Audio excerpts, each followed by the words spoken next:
السلام علیکم ورحمت الله وبرکاته مغفرته. محترم پوښتنه کړې ده چې د هلک سره ستړي مه کول.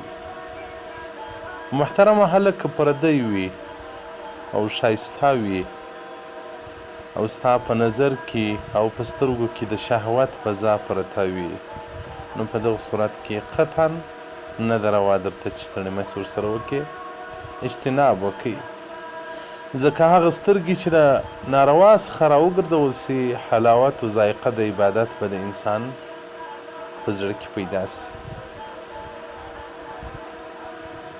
دا چې نن موږ بې خونده یو او خولې مو بې ذوق او بې خونده دي، د عبادت ذایقه نه لرو،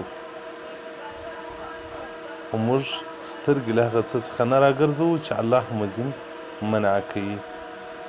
که نجلۍ په مخه راځي، که هلک په مخه راځي،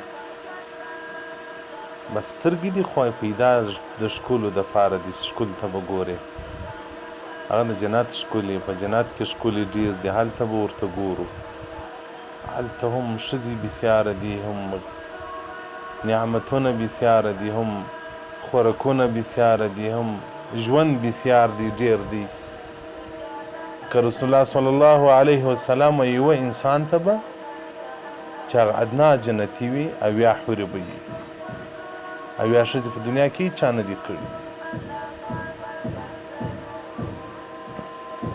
دا چې مخکې انبیا علیهم السلام یا په نورو شرایطو کې کېدل، یا ځان خبر ده نه په اوس موجوده دور کې، نه مو د مسلمانانو دا اورېدلي دي، نه مو د کافرانو دا اورېدلي دي چې اویا ښځې دي یا دې 50 ښځې.